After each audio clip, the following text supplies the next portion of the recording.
وهدى ورحمة للمؤمنين۔ اعوذ باللہ من الشیطان الرجیم، بسم اللہ الرحمن الرحیم۔ آیت نمبر 44۔ یہاں سے اہل کتاب کے بارے میں اللہ تعالیٰ بات کریں گے۔ جو پچھلی آیات تھیں اس میں اللہ تعالیٰ نے یہ بتایا کہ ایک معاشرے کے اندر رہنے کے کیا اصول ہیں، کافی سارے احکامات اللہ تعالیٰ نے دیے، ایک دوسرے کا خیال رکھنا ہے، ایک دوسرے کے حقوق ادا کرنے ہیں، ایک معاشرے میں کس طرح سے رہا جائے گا، وہ تمام احکامات بیان ہوئے۔ اب جب یہ تمام باتیں قرآن کی نبی صلی اللہ علیہ وآلہ وسلم نے لوگوں کے سامنے پیش کی، ان کا کیا رد عمل تھا، کیا ری ایکشن تھا، خاص طور پر ان لوگوں کا جو اہل کتاب تھے، جن کے لیے یہ باتیں نئی تھیں۔ قرآن پاک میں جتنے بھی احکامات آئے ہیں یہ وہی باتیں ہیں جن کے کچھ حصے آلریڈی اللہ تعالیٰ نے تورات، زبور اور انجیل میں پہلے سے بھیج دیے ہوئے تھے۔ یعنی یہ جو اہل کتاب لوگ تھے، یہود و نصارہ، کتابوں کو پڑھنے والے لوگ، ان کے لیے قرآن کی یہ باتیں بالکل نیو نہیں تھیں۔ ہونا تو یہ چاہیے تھا کہ اگر تو کسی انسان کی کوئی بیک گراؤنڈ نہ ہو، اس کے سامنے کوئی چیز پیش کی جائے، اس کے لیے ماننا مشکل ہے، یہ بات سمجھ میں آتی ہے۔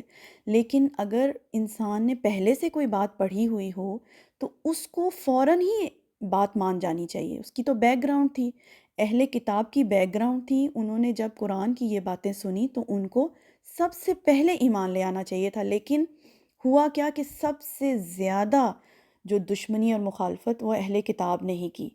وجہ کیا تھی؟ صرف ایک وجہ کہ جو آخری پیغمبر ہیں صلی اللہ علیہ وآلہ وسلم عربوں میں سے کیوں آئے۔ اللہ تعالیٰ کو اپنے بندوں کی بندگی چاہیے، ہر حال میں بندہ اللہ کی بات مانے، لیکن افسوس کی بات کہ اللہ کو ماننے والے، اللہ کی کتابوں کو ماننے والے یہ جو لوگ تھے، اللہ کے اس فیصلے سے انہوں نے انکار کر دیا۔ اور اللہ تعالیٰ بہت ہی افسوس کے ساتھ ان کا ذکر کرتے ہیں۔ اللہ کہتے ہیں الم تر الی الذین، کیا نہیں دیکھا تم نے ان لوگوں کی طرف؟ یعنی بڑا اللہ کا نا ایک تعجب والا اور بڑا افسوس کا اللہ اظہار کر رہے ہیں، ان لوگوں کو نہیں دیکھا تم نے، اوتو نصیبا من الکتابی، جو دیے گئے تھے ایک حصہ کتاب میں سے۔ اچھا، اس کا کیا مطلب ہے کہ ایک حصہ دیے گئے تھے کتاب میں سے؟ جو الکتاب ہے، جو اصل کتاب ہے، اللہ کے پاس لوح محفوظ میں ہے۔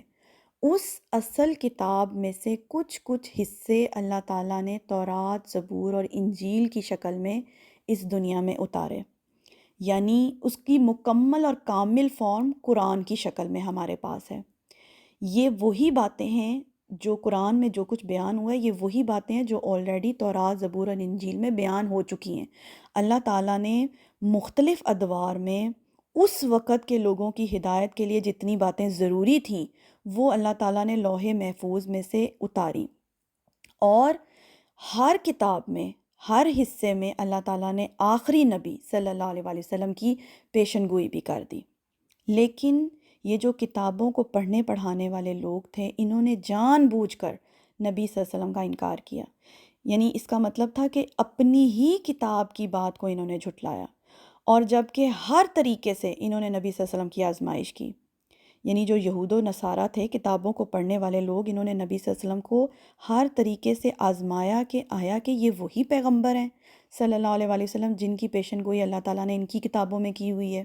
یہ سوال کرایا کرتے تھے نا مکہ کے لوگوں کے تھرو کہ ان سے پوچھو یوسف علیہ السلام کون تھے، ان سے پوچھو اصحاب کہف کون تھے۔ مکہ کے لوگ تو ان پڑھ لوگ تھے، ان کے پاس یہ سب باتیں ان کو نہیں پتہ تھیں۔ یہ تعلیمات صرف اہل کتاب کے پاس تھیں، پہلے پیغمبروں کے بارے میں جو باتیں تھیں، تو یہ پوچھ گچھ کرایا کرتے تھے۔ اور جب ان لوگوں نے نبی صلی اللہ علیہ وسلم کو مکمل طور پہ پہچان لیا کہ یہی وہ آخری پیغمبر ہیں، ان کو ماننے سے انکار کر دیا۔ کیوں؟ کیونکہ یہ اس قوم میں سے کیوں آئے، ہماری قوم میں سے کیوں نہیں آئے۔ اب ان کی وہی مثال ہے کہ اگر سورج آنکھ کے سامنے ہو اور کوئی آنکھیں بند کر لے تو سورج کے ہونے سے تو کوئی انکار نہیں کر سکتا نا، ان کا وہی حال تھا۔ تو چونکہ نبی صلی اللہ علیہ وسلم ان کی قوم میں سے نہیں آئے تھے تو اس لیے باعث ہو کے ان کا انکار کر دیا۔ اللہ کہتے ہیں یشترون الضلالۃ، وہ خریدتے ہیں گمراہی، یعنی انہوں نے خود اپنے لیے گمراہی کو چوز کیا، خود اپنے ہاتھوں گمراہی کو خریدا، کیونکہ نبی صلی اللہ علیہ وسلم ان کے درمیان موجود تھے، یہ ان کو پہچان چکے ہوئے تھے، مگر جان بوجھ کر بائسڈ ہو کر انکار کیا، یعنی خود ہی اپنے لیے گمراہی کو پسند کیا۔ وَيُرِيدُونَ أَن تَضِلُّوا السَّبِيلَ، اور وہ چاہتے ہیں کہ تم بھی بھٹک جاؤ راستے سے۔ ظاہر ہے چونکہ وہ اپنا راستہ جو ہے وہ گم کر چکے ہیں، خود بھٹک چکے ہیں، اور ساتھ میں یہ بات یہ جانتے بھی ہیں کہ وہ گمراہ ہیں۔ اب وہ کیا چاہتے ہیں کہ تم بھی انہی کے راستے پر آ جاؤ، تم بھی اپنا راستہ چھوڑ کر انہی کے لائن میں کھڑے ہو جاؤ، گمراہوں کی لائن میں۔ تو آج کے لیے اتنا ہی۔ سبحانک اللہم و بحمدک، اشہد ان لا الہ الا انت، استغفرک و اتوب الیک۔